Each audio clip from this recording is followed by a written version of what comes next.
오늘 우리에게 주신 하나님의 말씀은 야고보서 1장 1절부터 4절에 있는 말씀입니다. 야고보서 1장 1절부터 4절에 있는 말씀 교독하겠습니다. 하나님과 주 예수 그리스도의 종 야고보는 흩어져 있는 12지파에게 문안하노라. 네, 형제들아, 너희가 여러 가지 시험을 당하거든 온전히 기쁘게 여기라. 이는 너희 믿음의 시련이 인내를 만들어내는 줄 너희가 알미라. 함께 했습니다. 인내를 온전히 이루라. 이는 너희로 온전하고 구비하여 조금도 부족함이 없게 하려 함이라. 아멘. 다시 도전하고 기쁘게 여기고 감사하라라는 제목으로 담임 목사님 나오셔서 말씀 전하실 때 귀한 은혜 있기를 주님으로 축복을 드립니다. 예, 서로 우리 반갑게 인사합니다. 잘 오셨습니다. 사랑합니다. 축복합니다. 하고 인사하시기 바랍니다. 예, 교회 소식을 몇 가지만 전하면요. 추수감사 주일 새생명 축제를 은혜 가운데 잘 마쳤고, 이번 주일 나오셨던 방문자 또는 새가족들 잘 정착하도록 노력해 주시고 또 계속 기도해 주시기 바랍니다. 아울러서 11월 13일 돌아오는 주일 11시는 한 번도 초청 예배 이번 주에 안 왔지만 또 다시 도전하고 초청하셔서 오직 우리는 한 영혼을 살리는데 우리의 목표가 있습니다. 그래서 최선을 다해 주시기 바라고, 오후 예배 시에는 목장 모임으로 모이겠습니다. 기관마다 사무총회 준비를 위해서 2025년 회계 및 사역 보고를 해주시고 또 총회하시고 2026년 임원 선출하시고 사업계획 보고해 주시기를 바랍니다. 내년도 애찬 섬김 신청을 받습니다. 게시판에 가셔서 자유롭게 신청을 하시기 바랍니다. 제자훈련 2기나 마가의 다락방 기도나 하루에 100번 감사하기 운동은 계속 진행이 되겠습니다. 이번 주일날 목장 모임 후에 권사회, 시무권사회, 친목도모를 위한 식사 모임을 갖습니다. 우리 시무권사님들은 꼭 참석을 해 주시기를 부탁을 드리겠습니다. 오늘 밤에는 다시 도전하고 기쁘게 여기고 감사하라, 이런 제목의 말씀을 전하겠습니다. 야고보서는 예수님의 그 육신의 형제 야고보가 쓴 서신인데, 예수님은 어머니는 같지만 아버지가 다른 형제가 4명이 더 있었습니다. 근데 이 야고보는 평상시에 예수님이 하나님의 아들이다, 또 예수님이 신이다, 이걸 인정하지 않았던 사람이에요. 근데 본인이 이 부활하신 예수님을 직접 만나고 나서 인생이 완전히 바뀌고 초대교회 아주 최고 톱 리더로 일약 부상하게 되는 것입니다. 근데 야고보는 기도의 사람이에요. 그래서 야고보서를 보면 그가 기도에 관한 메시지를 많이 얘기해요. 지혜가 부족하면 하나님께 구하라. 또 병들었을 때 기도하면 치료해 주신다. 요세푸스라고 하는 기독교 역사가의 기록에 가면 얼마나 기도를 많이 했는지, 그 죽고 나서 그 무릎을 보니까 이 무릎이 낙타 무릎처럼 굳어 있었다. 별명이 낙타 무릎이에요. 기도를 많이 한 종이에요. 그리고 다른 사람도 기도하라 권면할 정도로 기도의 거장이었습니다. 그리고 이 야고보는 이 예수님이 가르쳤던 말씀에도 능통해서 야고보서를 보면 그 전반적인 흐름이 산상수훈하고 매우 비슷합니다. 그만큼 깊이가 있어요. 근데 이 야고보서는 누구에게 썼느냐? 흩어져 있는 12지파에게 썼다, 이렇게 표현을 하고 있습니다. 1절을 한번 같이 읽어보겠습니다. 1절, 자, 다 같이요. 시작. 하나님과 주 예수 그리스도의 종 야고보는 야고보는 흩어져 있는 12지파에게 문안하노라. 그러니까 그 당시에 12지파가 없죠. 북쪽 이스라엘과 남쪽 이스라엘은 이미 멸망한 상태고 북쪽 이스라엘 11지파는 전부 다 잡혀가서 한 사람도 살아오지를 못했어요. 그러니까 실제로 베냐민 지파와 단지파만 남아있고 12지파가 없는데 야고보는 흩어져 있는 핍박 때문에 흩어져 있는 12지파에게 문안하노라. 그러니까 여기서 말하는 12지파는 이 육신의 아브라함의 후손이 아니라 영적인 새 이스라엘을 가리키는 거예요. 예수를 영접하고 핍박받아서 곳곳에 흩어져서 영적으로 새 이스라엘 사람인 그리스도인들에게 이 편지를 쓰고 있다. 이렇게 말하고 있는 것입니다. 근데 야고보는 이 예수 믿는다는 이유 하나 때문에 핍박을 받아서 흩어져 있는 모든 사람을 향해서 형제들아, 형제들아. 얼마나 참 다정한 용어예요. 형제들아. 그러니까 당시에 예수를 믿는다는 것은 고통이에요. 예수를 믿으면 무슨 어려움을 당할지를 모르는 삶을 날마다 견뎌가야 되는 거예요. 지금 현대인들은 마음이 답답하고 평안이 없을 때 주님을 위로받기 위해서 찾지만 야고보 당시에 예수를 믿는다는 것은 내 생명을 내놓고 믿는 거예요. 주 313년 콘스탄틴 황제가 기독교를 공인하기까지 크리스천들은 매우 격심한 박해를 받았습니다. 그래서 네로 황제 때 같은 박해가 10번이나 있어서 그걸 10대 박해라 명명하기도 하는데 평소에도 박해가 계속됐지만 이 10대 박해 때는 마치 저인망으로 송사리 때까지 잡듯이 한 명의 크리스천도 살려두지 않으려고 핍박을 했어요. 그래서 어떤 크리스천은 평생을 지하 감옥에서 살아야 했던 때였어요. 그렇게 핍박받고 흩어져 있는 12지파에게 편지를 보내고 있는 거예요. 형제들아. 그러면서 그 핍박받는 사람들에게 환난이 뭔지, 왜 이런 시험을 당하는지 이것에 대해서 굉장히 깊이 있게 야고보가 성경적 가르침을 주고 있는 것입니다. 자, 2절, 3절, 4절 반복됩니다만 한번 읽어보겠습니다. 자, 2절에서 4절까지. 자, 다 같이요. 시작. 네, 형제들아, 너희가 여러 가지 시험을 당하거든 온전히 기쁘게 여기라. 이는 너희의 믿음의 시련이 인내를 만들어내는 줄 너희가 알미라. 인내를 온전히 이루라. 이는 너희로 온전하고 고비하여 조금도 부족함이 없게 하려 함이라. 예, 우리가 살다 보면 평탄한 길만 있지가 않잖아요. 언덕길이 많고 때로는 정말 너무 좁은 골목길을 가야 되는 거예요. 그때 우리가 무슨 생각을 해요? 왜 나는 이런 엄청난 시련이 있는가? 왜 나는 이런 고통을 당해야 되는가? 그러나 그렇지가 않아요.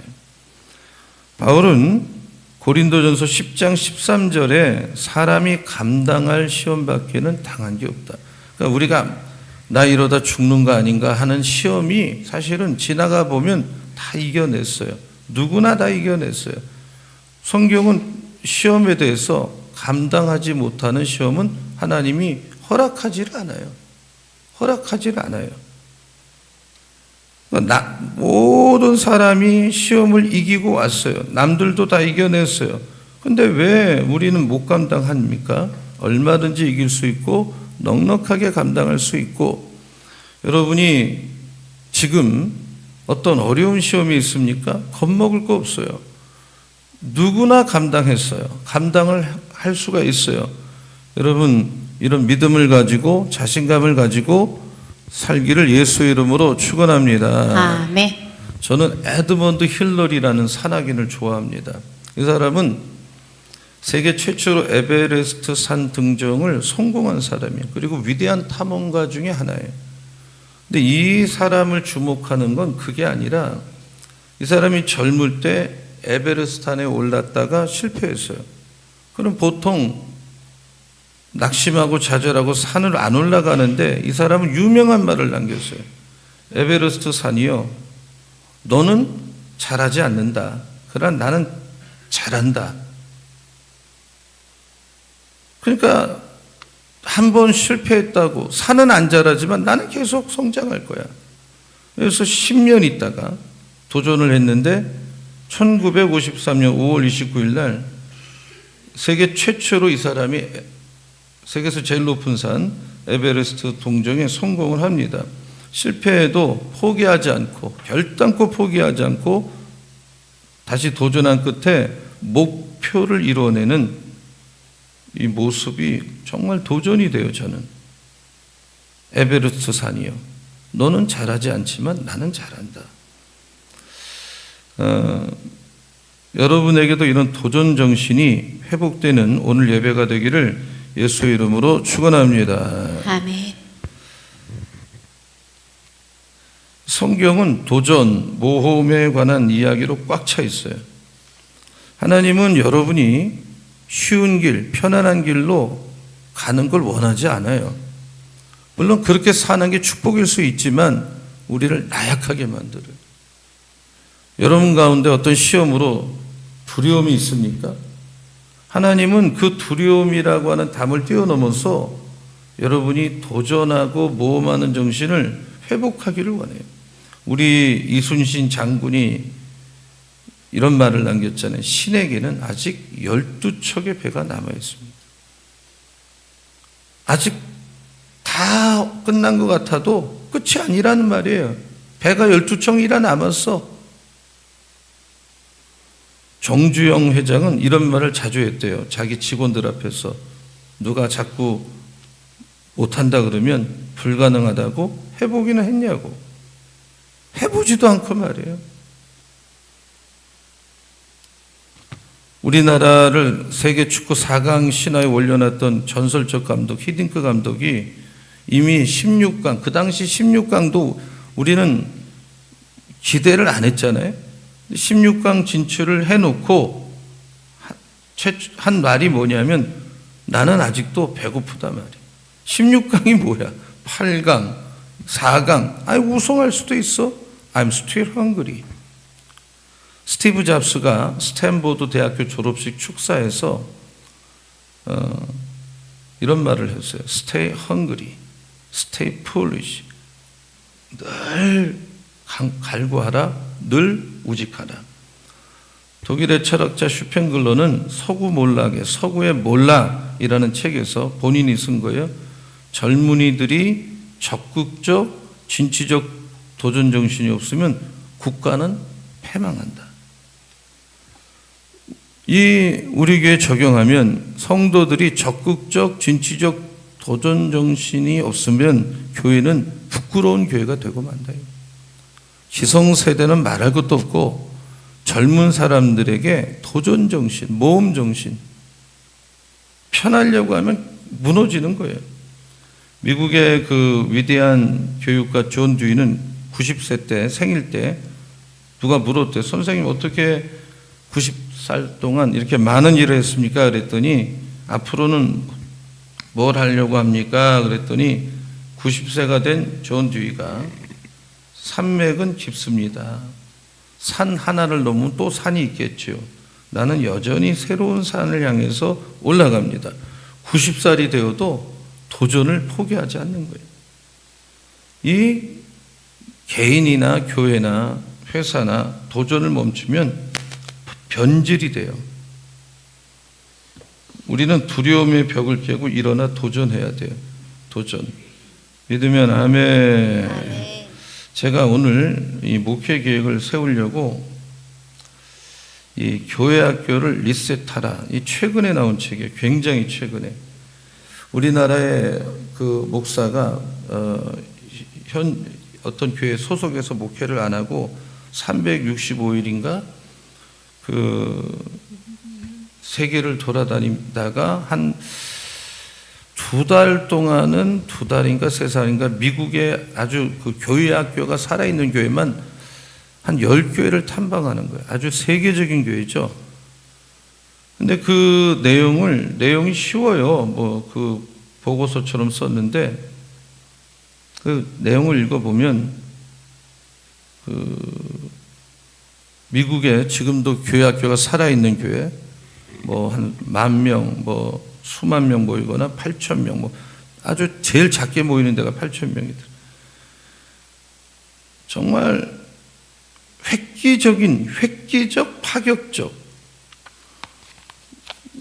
우리가 생각하는 교회의 이미지가 아니에요. 교회 안에 야구장도 있고 뭐 젊은이나 어린아이들의 독립공간이 있는 건 기초 밑에 기본이고 놀이시설이 있고 그러니까 기존의 전통적 사고방식과는 거리가 멀어요. 지금 새로운 패러다임으로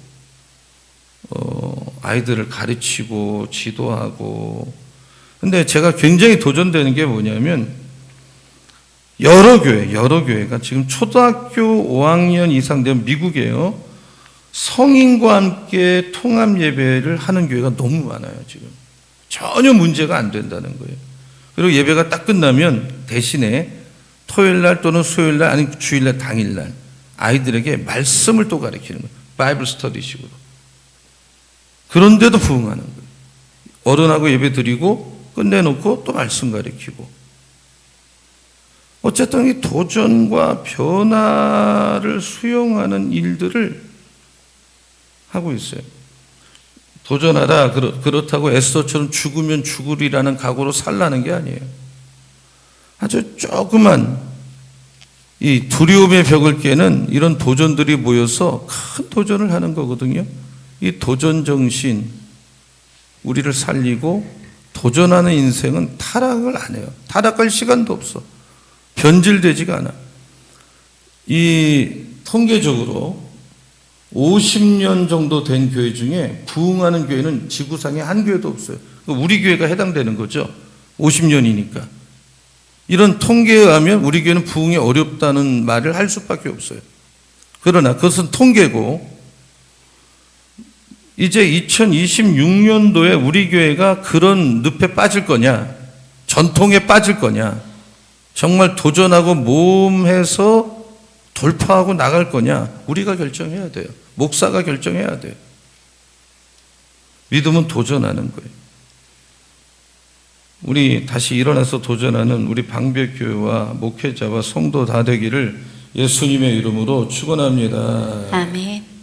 아멘. 아멘. 오늘 첫 번째 메시지는 뭐냐? 여러 가지 시험을 만나거든. 여러 가지 시험을 만나거든. 한번 따라하세요. 여러 가지 시험을 만나거든. 2절을 읽어보겠습니다. 2절. 자, 다 같이요. 시작. 네, 형제들아, 너희가 여러 가지 시험을 당하거든 온전히 기쁘게 여기라. 그러니까 이 말씀을 외우세요. 내 형제들아, 너희가 여러 가지 시험을 만나거든 온전히 기쁘게 여기라. 그러니까 어떤 분은 물질의 시험에 재정의 압박, 또 어떤 분은 질병, 어떤 분은 사람 때문에. 중요한 건 뭐냐? 어떤 시험을 만나거든 간에 어떤 자세로 임해야 되는가 하면 온전히 기쁘게 여기라. 한번 따라서 온전히 기쁘게 여겨라. 기쁘게 여기라. 다시요. 온전히 기쁘게 여겨라. 예, 따라를 하셔야 되는데 따라하죠. 따라도 안 하고. 아니, 다 따라서 온전히 기쁘게 여겨라. 그러니까 시험을 만나면 승리 비결이 뭐냐? 기뻐해야 돼요. 원망 같은 거 하면 안 돼. 할렐루야가 나와야 돼. 그래야 이길 수 있어. 이겨서 기쁜 게 아니라 기뻐하기 때문에 이기는 거예요. 믿으시기 바랍니다. 나 죽었어, 망했어, 호들갑 떨면 이미 진 거예요. 그건 넉넉한 마음으로 시련을 기쁘게 여길 때 우리는 시험, 어떤 시험이든 이겨낼 수가 있어요. 믿으시기 바랍니다. 아멘. 파도 타는 사람 있잖아요. 이렇게 서핑. 이 사람은 파도가 셀수록 좋아하는 거예요. 제가 TV를 보는데 아마 휴가 가서 이렇게 우연히 그 휴가처에서 TV를 봤어요. 서핑을 하려면 파도를 타야 되고요. 파도 타는 사람은 파도가 이렇게 지나가잖아요. 그러면 또 파도가 온다는 생각을, 파도는 항상 와요. 갖고 있어야 된다는 거예요. 제가 그 말을 듣는 순간 정말 가슴이 뛰었어요. 파도가 지나가. 근데 파도는 또 와요. 그러니까 파도가 없다고 너무 걱정할 게 없어요. 파도가 계속 와. 저는 어느 날 내가 계속 이렇게 살아야 되나? 이렇게 사는 것밖에 없나? 꼭 이런 식으로만 목회를 해야 될까라는 생각 때문에 굉장히 힘들었어요. 제가 생각이 파격적인 면이 있거든요. 그래서 너무 내가 평범한 거 아닌가 이거?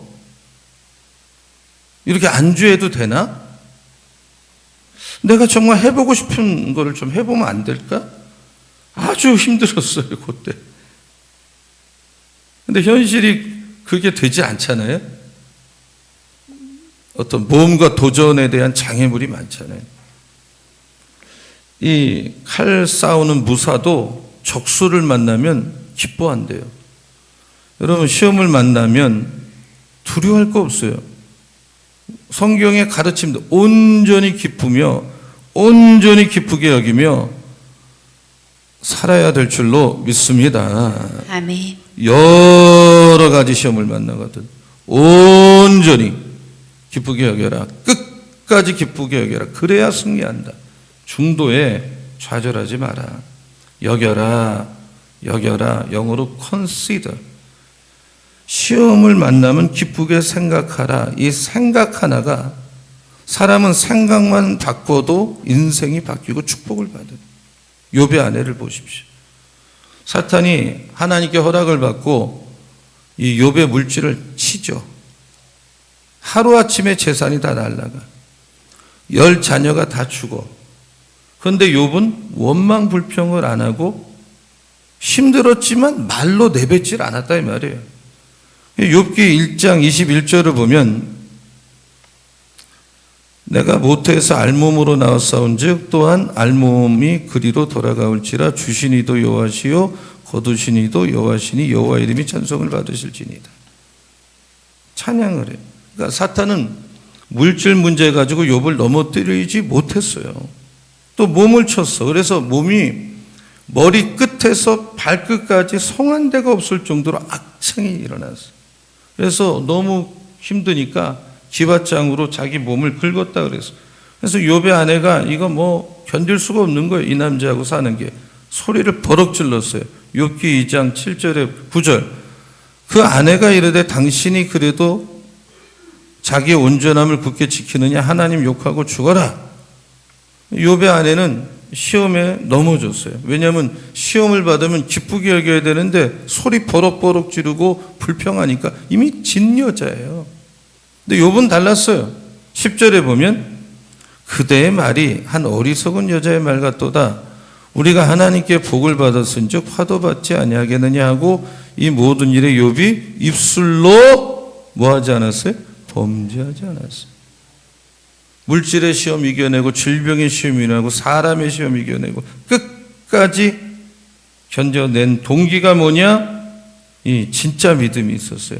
욥기 23장 10절 같이 한번 읽어봅니다. 욥의 고백 시작. 그러나 내가 가는 길을 그가 아시나니 그가 나를 단련하신 후에는 내가 순금같이 되어 나오리라. 그러니까 내가 당하는 시련 속에 하나님의 선한 뜻이 있다. 이걸 확신했고 생각을 영적으로 바로 하니까 고난을 이길 수가 있어요.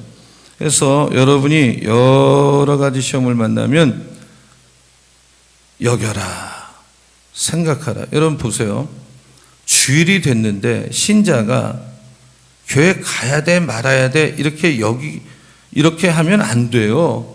무조건 오는 거예요. 주일은 비가 와도 오고 몸이 아팠으면 정말 기어서라도 와야 되는 게 주일이에요. 하나님이 그렇게 하래잖아요. 그래야 축복이 임한다잖아요.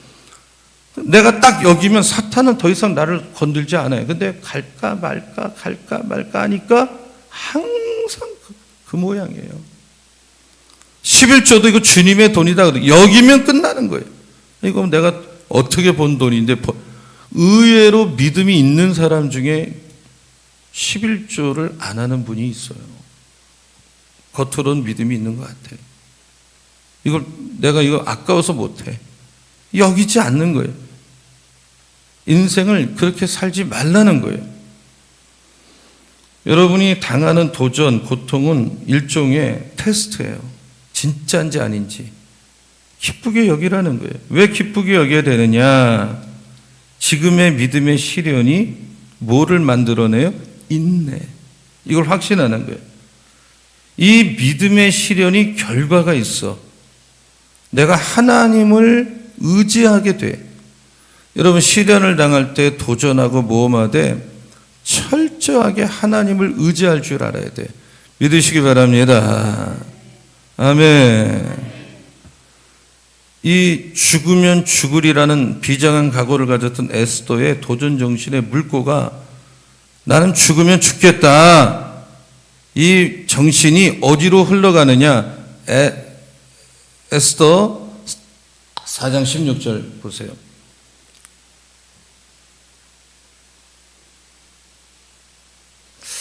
이거 잘못됐어요. 욥긴 당신이 가서 수산에 있는 유다인을 다 모으고 나를 위해 금식하되. 그러니까 죽으면 죽으리라고 하는데 이 결단이 중보 금식 기도하는 걸로 흘러가요. 그러니까 하나님 의지하는 거죠. 우리 병심해야 되는 게 뭐냐? 도전을 하되 여러분이 가진 거 가지고 실력 가지고 도전하려고 안달복달하지 말고 하나님 의지하는 쪽으로 나가야 돼. 왜 도전이 실패합니까? 사람 의지하고 물질 의지하고 백그라운드 의지하니까 실패하는 거예요. 자기를 의지하니까. 그러니까 에스더는 아소에로 왕의 왕비로 나가는 일에 있어서 미녀지만 외모를 의지하지 않고 금식을 해버렸어. 하나님 의지하는 쪽으로 갔어.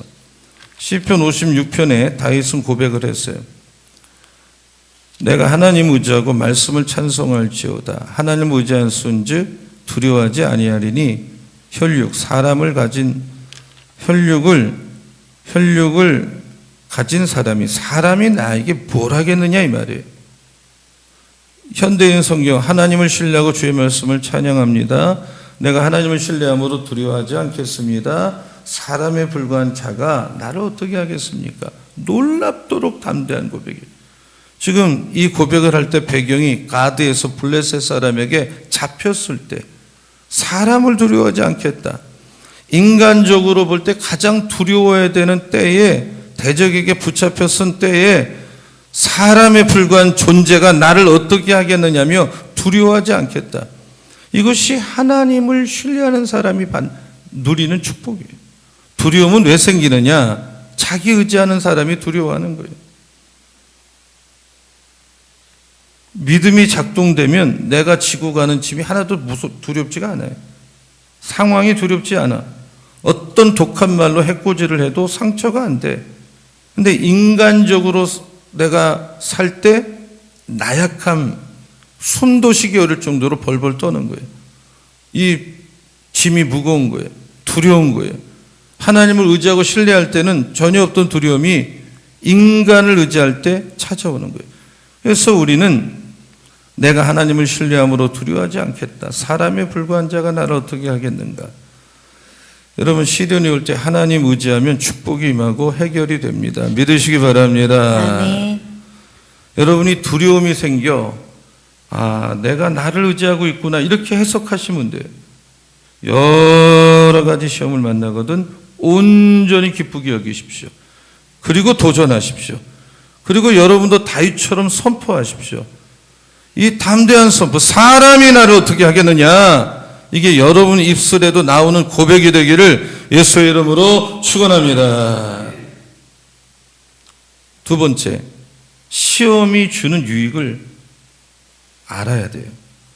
왜 온전히 기쁘게 여기라고 하나님 말씀하는지. 시험에는 유익이 있어요. 고난에는 유익이 있어요. 3절입니다. 자, 같이 읽겠습니다. 시작. 이는 너희 믿음의 시련이 인내를 만들어내는 줄 너희가 알미라. 믿음의 시련이 뭐를 만들어내는 거예요? 인내. 그걸 안다. 사람은 시험과 시련을 통해서 강해지고 인내가 생겨요. 믿음의 시련. 따라하세요. 믿음의 시련. 믿음의 시련. 이 똑같은 말을 베드로전서 1장 7절에는 이거를 표현할 때 연단 불로 연단해도 없어질 금보다 더 귀해 너의 믿음이. 신약에서 연단이라는 단어는 2번 썼고 구약에서 욥기에서 1번 썼고 총 3번밖에 없어요. 이 욥의 연단. 이 연단을 받으면 신앙이 깨끗해져요. 불순물이 사라져요. 잡스러운 것이 사라져요. 하나님 우리에게 시험을 주는 것은 우리의 믿음을 더 순수하고 강하게 해서 인내를 만들기 위함이에요. 인내라는 말은 고통을 겪는다는 뜻도 있지만 한 걸음 더 나가서 이 어려움을 극복해낸다는 의지가 내포된 거예요. 여러분 이스라엘 백성을 보십시오. 하나님 우리의 출애굽을 하고 홍해를 건너고 하나님이 앞서가면서 이스라엘 백성을 적과 꿀이 흐르는 가나안 땅으로 인도하고 계시는데 인내심이 없어요. 조금만 잘 되면 막 좋다고 난리. 조금만 어려우면 불평. 인내심이 전혀 없어요. 하나님은 이 백성은 인내를 만들어줘야 되겠구나. 그래서 광야로 데리고 간 거예요. 정말 2주면 갈 땅을 40년 돌리는 거예요. 거기 마실 것도 없어. 양식도 없어. 농사도 못 져. 근데 굶어 죽지 않아. 목말라 죽지 않아. 물이 필요하면 반석에서 생수가 나. 만나가 떨어져. 하나님이 이 백성에게 40년 동안 가르쳐 준 게 뭐냐? 신명기 8장 3절. 사람은 떡으로만 사는 게 아니라 하나님 입에서 나오는 말씀으로 아무리 힘들고 어려워도 하나님 백성, 하나님 바라보면서 의지할 때 하나님이 책임져 주시고 인내력이 생긴다. 이걸 가르쳐 주는 거예요. 믿으면 아멘. 아멘. 아멘을 하죠. 아멘. 제자들과 예수님 배 타고 바다를 건너가는데 갈릴리 예수님 뒤에서 주무시고 계셔요. 풍랑이 일어나니까 물이 막 배까지 들어오는 거예요. 제자들은 야단법석 들어요. 다 죽었다니 망했다니 주여 우리가 죽게 된 거 돌아보지 않습니까? 예수님 일어나셔서 잠잠하라 고요하라 바다에게 명령 고요해졌어. 그리고 한 말씀 하셨어. 왜 이렇게 무서워하느냐? 너희는 어찌 이렇게 믿음이 없냐? 왜 이렇게 야단법석 떠냐? 믿음이 너무 없는 거예요. 예수님 믿음이 있으니까 바다에 파도가 쳐도 주무시는 거예요. 이 이후에 제자들의 믿음은 강해졌고 그런 사건이 일어났을 때 두려워하지 않았을 걸로 봐요. 이까지 풍랑쯤이야. 왜? 예수님이 함께 계시는 걸 경험한 거예요. 시련을 한번 만나면요 믿음이 강해지고 인내가 만들어지고 그 인내 속에는 밝고 기쁨이 내포되는 거예요. 그래서 더 아름답게 재련되어질 인생이기까지 견디는 거예요. 불효불굴. 이 불효불굴 인내라는 거. 한번 물면 놓지 않는 거. 부동의 자세. 이것이 고난이 주는 유익이야. 여러분 이 세상에서도 이런 고통 없이 위대한 게 나오지 않아요. 다 이 고통 속에 위대한 게 나오는 거예요. 자, 세 번째.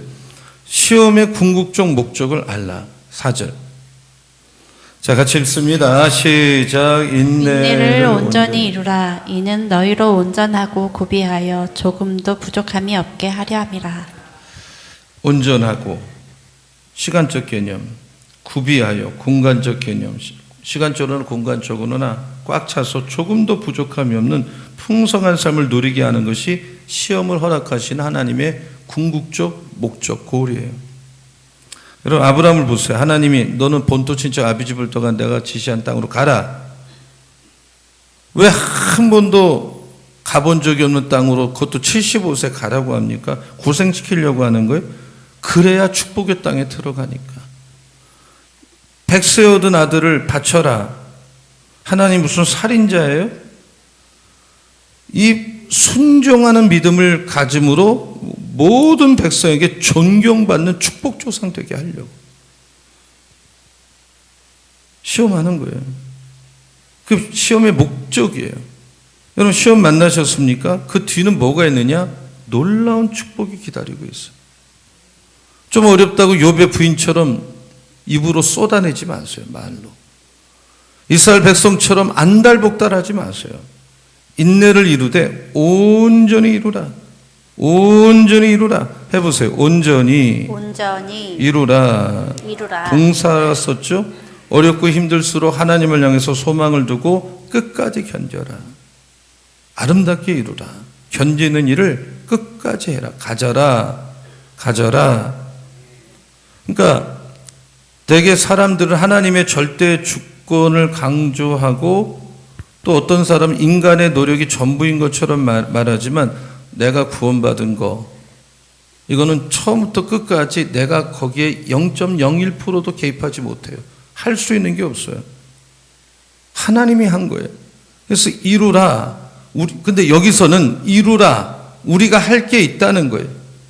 하나님의 주권과 인간의 어떤 책임이 바이올린의 줄처럼 기타 줄처럼 팽팽하게 이렇게 긴장 관계가 있어요. 그래야 멋진 음색을 내는 거예요.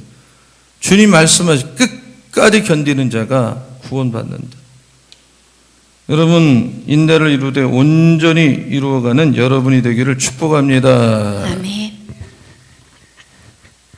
하나님은 독생자도 주신 분인데 우리에게 풍성한 삶을 주기 위해서 주셨어요. Abundant life. 그래서 일시적으로 우리를 테스트하는 거예요. 여러분 금년도 우리가 똑같이 출발했어요. 똑같은 신앙생활을 해요. 근데 어떤 분은 승리하고 어떤 분은 왜 패배하느냐. 하나님이 석탄 한 줌을 그 크신 손으로 붙들었는데 압력을 가해요. 그 거대한 압력 앞에 힘들다고 막 고통스럽다 비명 지르는 자가 있고 그 뜻이 있겠지 하고 가만히 있는 자도 있어요. 손을 폈더니 영롱한 다이아몬드가 나왔어요. 견뎠더니. 석탄과 다이아몬드는 똑같은 탄소예요. 그러나 어떤 압력 속에서 어떤 결정체가 이루어지는가에 따라 다이아몬드도 되고 석탄도 될 수 있어요. 인간은 하나님이 고통과 시련 가운데 다이아몬드 같이 빛나는 인생을 만들고 계세요. 시험을 만났습니까? 자세가 중요해요. 온전히 기쁘게 하기라. 끝까지 기뻐하라. 웃을 수 있어야 돼요. 울고 불고 이미 진 거라니까요. 시험은 내 믿음을 강하게 해. 인내를 만들어. 목적은 골탕 먹이는 게 아니라 온전하고 구비하여 조금도 부족함이 없는 풍성한 삶을 살게 하려고. 고통의 때 더 주님을 가까이 하고 위로가 크고 사람이 진짜 겸손해지고 아름답게 돼. 그래서 이 사람은 신앙생활하면서 영적 태도가 중요한데 끊임없이 영적 상상력을 발휘하는 태도가 중요해요. 영적 상상력. 그것에 따라 인생이 달라져요. 에드가 콜레드 교수가 새롭게 읽는 선지서라는 책을 썼는데 이 사람이 에스겔서 40장을 인용해서 설명을 해요. 우리가 사로잡힌 지 25채 성이 함락된 후 14채 첫째 달 10째 날에 곧 그날에 여호와의 권능이 내게 임하여 나를 데리고 이스라엘 땅으로 가시되 하나님의 이상 중에 나를 데리고 중요한 단어가 하나님의 이상 중에 이스라엘 땅에 이르러 나를 매우 높은 산 위에 내려놓으시는데 거기에서 나무로 향하여 성읍 형상 같은 것이 있더라.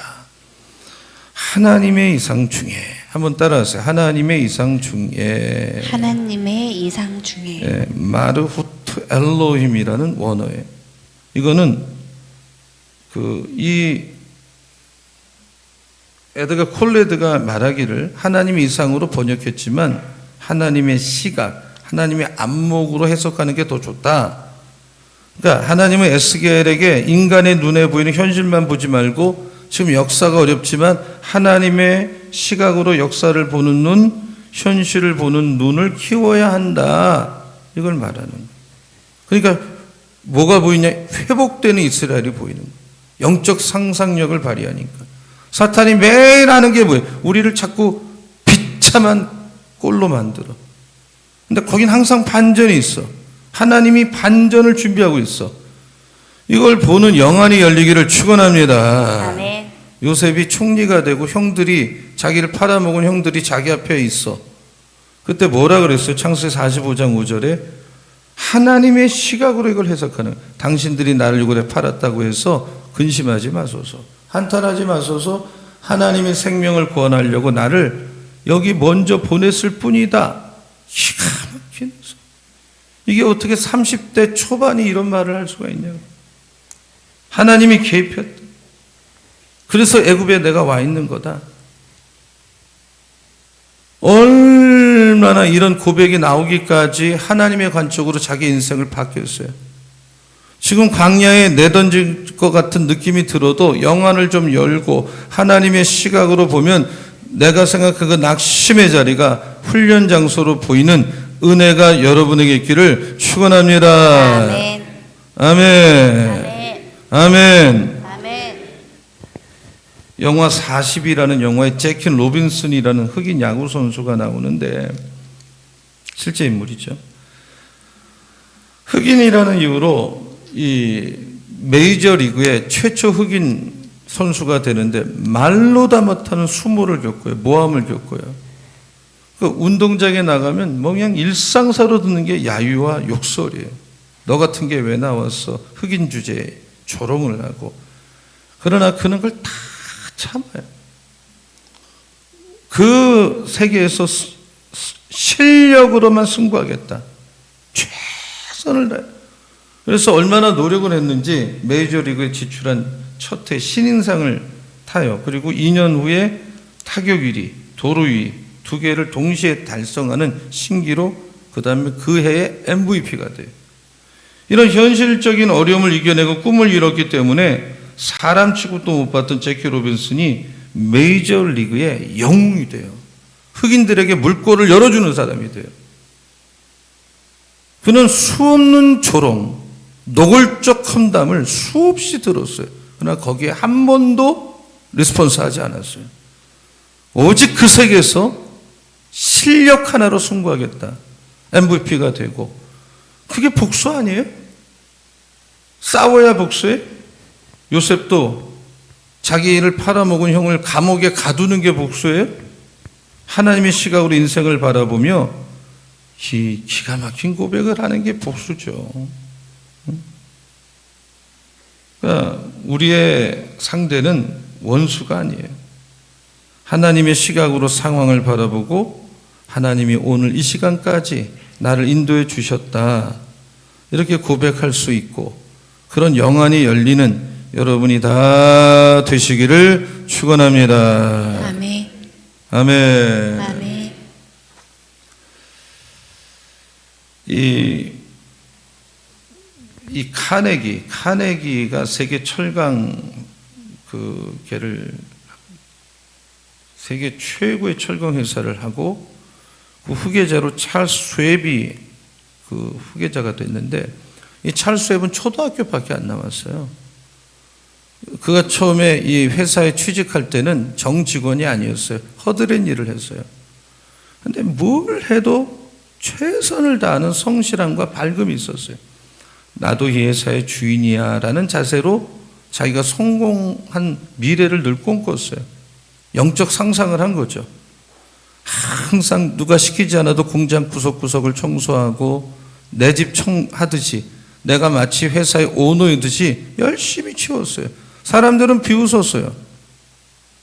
아랑곳하지 않았어요. 비가 오나 눈이 오나 꾸준하게 공장을 깨끗하게 정리하고 청소하며 이 거대한 공장 같은 공장을 나도 운영할 수 있다는 꿈과 주인의식과 거룩한 상상력을 가지고 일을 했는데 사람들이 감동받았어요. 마침내 이 쉐입은 이 허드렛 일을 하는 이 정직원도 아닌 거기에서 정직원이 됐어요.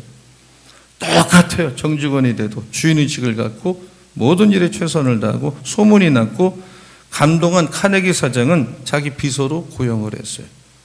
정말 카네기 분신처럼 충성을 했어요.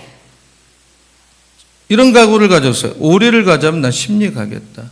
왼뺨을 때리면 오른뺨 대고 말겠다. 그런 자세로 했어요.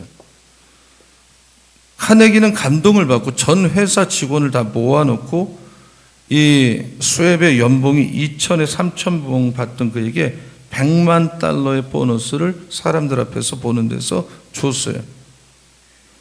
그러면서 카네기는 설명했어요. 이 수협이 갖고 있는 꿈, 주인의식은 돈으로는 환산할 수 없다.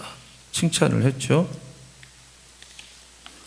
사람들은 강철한 카네기가 은퇴하면 누가 후계자가 될지 궁금했어요. 허버드 출신일까? 명문대 자식이 될까? 또 뭐 어쩌고 저쩌고 말이 많았어요. 근데 카네기 사장은 자벽부에서 자기 비서가 된 스왑을 후계자로 지명했어요. 전 세계가 놀랐고 본인도 놀랐어요. 카네기는 학력이 높고 지식이 풍부한 게 아니라 회사에 대한 이 애정, 주인의식, 꿈을 가진 사람, 영적 상상력을 가진 사람이 자기 후계자로 회사를 운영할 수 있다고 강조했어요. 상상 꿈과 영적 상상력과 성실함을 가지고 주인의식을 가지고 일한 수협이야말로 회사를 훌륭하게 이끌 주인이 아니겠나 생각하고 있었어요. 여러분이 하는 일이 뭐든 서 있는 곳이 어디든 최선을 다하는 인생을 살기를 예수의 이름으로 축원합니다. 여러분이 그 하고 있는 일에 주님이 도와주고 함께 한다는 걸 믿으시기 바랍니다. 작은 일이라고 얼렁뚱땅 하지 말고 충성하는 사람이 되시기 바랍니다. 꿈이라는 거 절대로 그냥 되지 않습니다. 대가를 치러야 됩니다. 고난이라는 터널을 통과해야 됩니다. 고난을 통과하면서 자아가 깨지고 하나님 믿고 순종하게 되고 더욱 주님을 의지하게 됩니다. 환난과 고난은 상위에 차려진 밥이에요. 꿈의 대가를 치러야만 이루어지는 게 꿈이에요. 그러니까 꿈을 이루려면, 여러분의 꿈을 이루려면, 목표를 이루려면 상위에 있는 고난의 밥을 먹어야만 해요. 그래서 여러분이 인내를 온전히 이루어야 돼요. 그러면 그 인내가 나를 온전하고 구비하여 조금도 부족함이 없는 인물로 어느 날 만들어요. 이거를 믿으시기 바랍니다. 아멘. 조용기 목사님은 잠자리에 드시기 전에 항상 선포했대요. 자기가 스스로 자기에게 나는 할 수 있다. 나는 복받은 사람이다. 나는 성공자다. 나는 할 수 있다. 누가 뭐래도 나는 반드시 제기한다. 매일 했대요. 매일. 한번 저를 따라서 나는 할 수 있다. 할 수 있다. 나는 예수 안에서 복받은 사람이다. 복받은 사람이다. 나는 성공자이다. 나는 할 수 있다. 나는 누가 뭐라도 다시 일어날 것이다. 나는 강하다. 나는 재능이 있다. 나는 감사한다.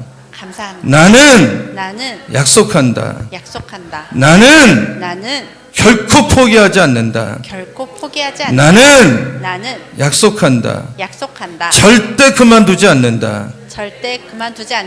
여러분, 이런 어떤 예수 안에서의 믿음을 갖고 사시기를 예수의 이름으로 축원합니다. 아멘. 내 형제들아, 여러 가지 시험을 만나거든 어떻게 하라고요? 온전히 기쁘게 하게라. 너희 믿음의 시련이 뭐를 만들어요? 인내. 인내를 또 온전히 이루라. 그리하면 온전하고 구비하여 조금도 부족함이 없게 하려 함이라. 이 몸이 운동을 하면 근육이 생겨요.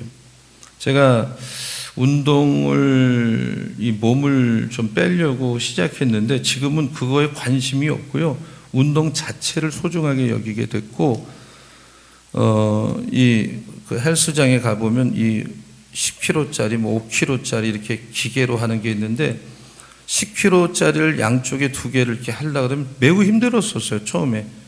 근데 누가 운동 잘하는 사람이 나는 10kg도 막 이렇게 힘들어서 이렇게 갖다 꽂아놓고 하는데 20kg 뭐 해놓고 가는 거예요. 20kg짜리 양쪽 합해 40kg 아니에요? 근데 그게 돼요.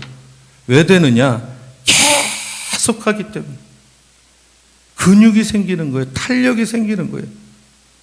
요즘은 그 귀찮아갖고 꽂아놓은 대로 해. 그냥 나도 그냥 에라 모르겠다. 그냥 니도 했냐? 나도 한다. 된다니까요. 감사, 행복, 훈련해야 되는 거예요. 기뻐하는 거, 어떤 일에도 만족하는 거, 훈련이 돼야 되는 거예요. 그 중에 하나가 감사 노트를 쓰는 거예요. 김혜자 씨가 탤런트, 남부교도소에서 그 수용자 400명을 대상으로 강연을 했는데 이런 말을 했어요. 자기가 1년 반 동안 감사 노트에 1000가지 감사를 적었다는 거예요. 그러고 나니까 세상을 보는 눈이 완전히 달라졌다. 그러면 여러분도 감사 노트 쓰라고 그래서 1000권을 나눠줬어요. 그런데 놀라운 일들이 일어났대요. 증권회사 사장이 거기 들어왔는데 증권법 위반으로 징역 7년을 선고받고 5년째 있는데 좌절감이 얼마나 큰지 모든 게 사라졌고 내 삶은 더 이상 아무 의미가 없다 이렇게 살았는데 감사 노트를 하루하루 쓰면서 이런 걸 썼대요. 흙냄새를 맡고 흙을 밟을 수 있어 감사하다. 매일 뜨거운 밥, 국을 먹어서 감사하다. 사실 우리가 뭐 밥 먹고 뜨거운 국물 감사 안 하잖아요. 왜 안 하느냐? 훈련이 안 돼서 그래요. 어떤 것도 감사할 줄 아는 훈련이 돼야 되는데 10년 선고받은 어떤 장기수는 아주 입만 열면 원망불평해서 골칫덩어리인데 감사 노트를 주니까 내가 무슨 감사할 게 있느냐? 나 놀리는 거냐? 그래도 하나만 써봐라.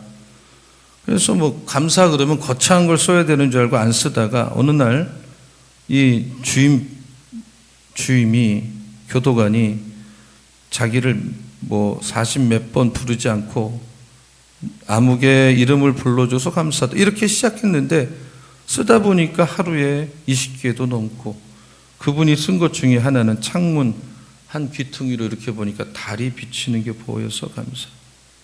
그러니까 주님이 주시는 말씀을 매일 훈련해. 듣기만 들으면 안 돼. 감사가 훈련이 있어야 되고 행복도 훈련이고 인내도 훈련이고 훈련이. 여러 가지 시험을 만나거든 뭐 하라고요? 온전히 기쁘게 여겨라. 온전히 감사하라. 그럴 때 여러분은 승리하게 될 줄로 믿습니다. 아멘. 아멘. 아멘. 저를 보세요. 제가 이 얘기를 했는지도 모르고 했어도 상관없어요. 설교는 반복이니까. 제가 부목사 때 모셨던 목사님이 쉽게 말하면 그 본인을 제일 아끼고 따른다고 생각했던 분이 교회를 나갔어요. 식구들 데리고. 이유는 내가 모르겠어요. 내가 알고 싶지도 않고. 얼마나 속상해요. 그것도 뭐 이렇게 대충인 사람이 아니라 정말 자기가 오른팔같이 생각하는 엘더가 나갔어요. 안 맞아갖고 나갔는지 모르겠어요, 내가. 근데 이 목사님을 내가 옆에서 이렇게 보면 조금도 거기에 요동을 하지 않아요. 그게 조금 뭐 동기 목사님들한테 소문이 났는지 누가 전화해서 그랬대요. 누구 목사 어때? 요즘 어떻게 지내? 그랬더니 자기가 요즘 너무 기쁘다고. 뭐가 기쁘냐 그랬더니 아니 지금 여러 가지 시험을 만나거든 뭐 하라고요? 이대로 하고 있더라고. 그래서 내가 와 이분은 진짜 크리스찬이 목사는 둘째치고 멋있다. 이 정도는 돼야 돼. 그때 그 생각이 제가 34살이었거든요. 그 당시에 정말 딱 정말 한 대 얻어맞은 것 같아요. 하나님이 기쁘라고 하지 않았냐고. 이런 사람을 누가 감당해요? 누가 감당해요? 진짜 리더는 이런 사람이지. 그렇게 할 때 하나님의 은혜가 조용히 밀려올 줄로 믿습니다.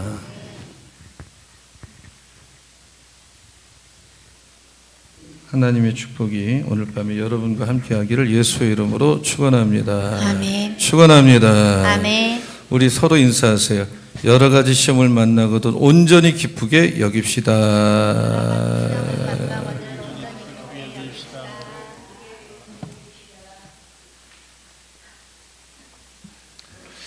오늘 그 설교 이후에 찬양할 찬양은 하나님은 실수하지 않으신다네 라는 찬양이 굉장히 길고 너무 길다 보니까 잘 안 부르는데 참 이 찬양을 성령님이 마음에 주셨어요. 한번 같이 말씀을 마음에 담으시고 찬양을 하죠. 다 두 손을 듭시다. 다 같이 내 고백이 되도록.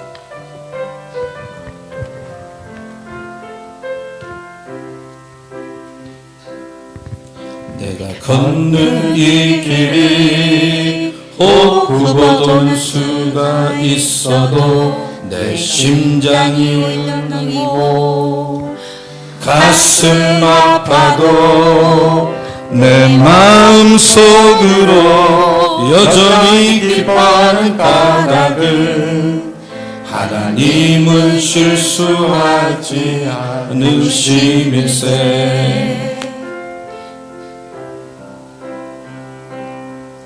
내가 세운 계획이 곧 빗나갈지 모르며 나의 희망 덧없이 쓰러질 수 있지만 나 여전히 인도하시는 주님을 신뢰하는 까닭은 주께서 내가 가야 할 길을 잘 아심일세.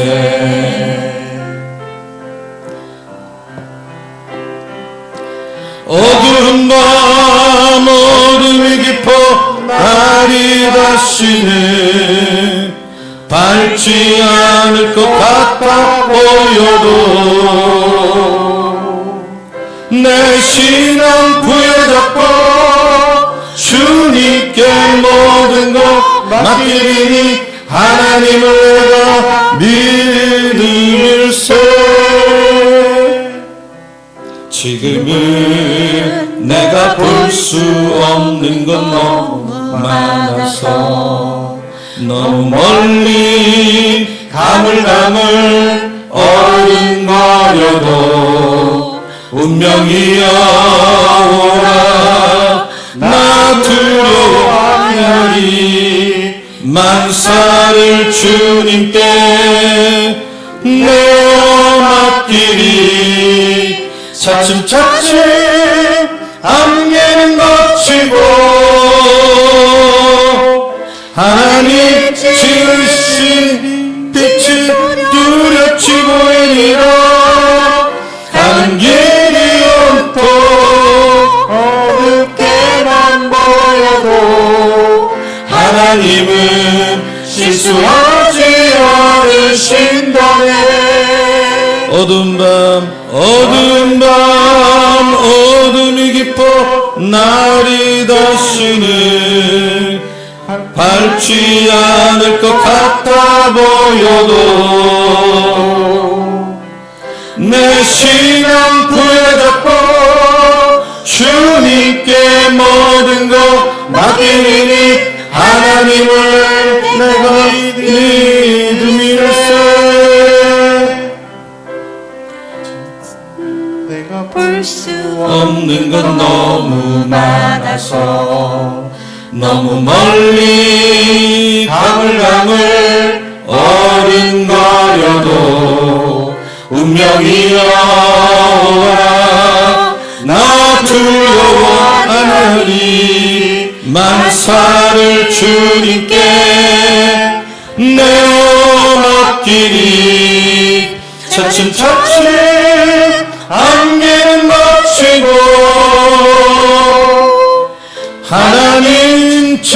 주신 빛이 뚜렷이 보이리라.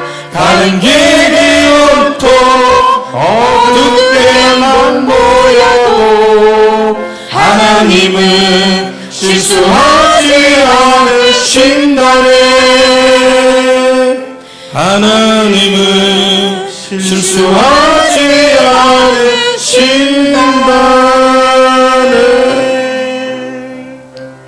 제가 기도하겠습니다. 몸이 아프시면 아픈 데 손을 대시고, 오늘 문제를 가져왔으면 가슴에 손을 대시고, 제가 기도할 때 믿으면 아멘을 하시고, 이 기도를 믿을 때 하나님이 일하실 줄로 믿습니다. 제가 기도하겠어요. 하나님 아버지, 오늘 밤에 야고보서 1장 1절에서 4절 말씀을 통해서 깨우쳐 주시고 영적으로 축복해 주시니 감사를 드립니다. 야고보 당시에 예수를 믿는다는 것, 고통이요 핍박이요 죽을 수도 있는 상황에서 야고보는 핍박을 피해서 흩어져서 목숨 걸고 신앙생활하는 형제들에게 말합니다. 형제들아, 너희가 여러 가지 시험을 만나거든 온전히 기쁘게 하기라. 하나님 아버지, 우리들도 여러 가지 시험이 우리 눈앞에 항상 있습니다. 각기 사람마다 다릅니다. 그것 때문에 마음이 괴롭고 힘든데 오늘 말씀 붙들고 살게 하여 주시옵소서. 시험을 만난 사람마다 기쁘게 여기게 하여 주시옵소서. 끝까지 기쁘게 여길 때 그 자체가 승리인 줄 믿습니다.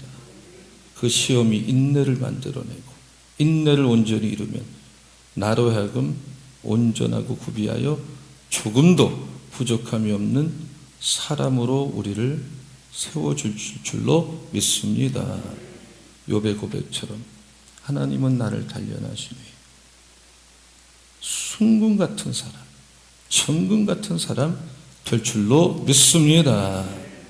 하나님, 신앙생활 하면서 끊임없는 영적 상상력을 발휘하게 하여 주옵소서.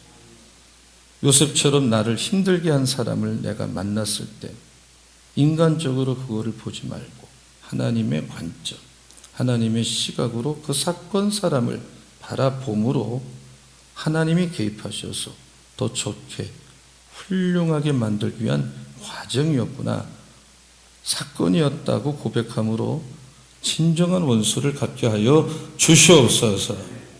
지금의 나의 어려움이, 환경적 어려움이 마치 광야에서 쫓겨난 것처럼 보일 수 있지만 하나님의 시간으로 영적 상상력으로 바라보면 하나님이 나라고 하는 존재를 온전하고 구비하여 조금도 부족함이 없는 사람으로 만들어 놓으신 은혜의 통로, 축복의 통로임을 믿게 하여 주시옵소서. 하나님, 매일 시험 가운데도 기뻐하는 훈련, 견디는 훈련, 어떤 일을 만나도 감사하는 훈련을 함으로 내 영적 근육이 강해지게 하여 주시옵소서. 이번 추수감사주일에 방문 등록자 30명이 왔습니다. 잘 정착하시도록 이분들을 도와주시옵소서. 한 번 더 초청주일에 새로운 분들 또 보내주셔서 그 영혼이 예수 믿고 구원받고 삶의 변화가 오게 하여 주시옵소서. 2026년도 사무총회를 준비하고 있습니다. 잘 되게 하시고 우리 모두가 새로운 비전을 받고 흔히 50년쯤 된 교회, 부흥하는 교회가 없습니다. 사실이기도 합니다. 그러나 우리는 거기에 머물지 않게 하시고 도전과 모험을 하는 이런 출발점 되게 하여 주시옵소서. 새로운 일꾼들이 잘 세워지게 하실 줄로 믿습니다. 하늘을 위해서 기도합니다. 김정희 권사님, 이점영 집사님, 또 허리 디스크, 또 정신적 문제, 우울증, 상처, 이런 분들 오늘 밤에 하나님이 만져주실 때 치료가 일어날 줄로 믿습니다. 보혈의 피를 상처에 뿌립니다. 쓴뿌리에 뿌립니다. 질병과 상처와 쓴뿌리가 보혈의 피 권세로 깨끗하게 사라지게 하여 주시옵소서. 예수의 피가 내 영혼 덮을 때 영혼이 깨끗해지기를 원합니다. 오늘 밤에 기도를 방해하는 악한 영들이 있습니다. 예수의 이름으로 결박되고 떠나가라.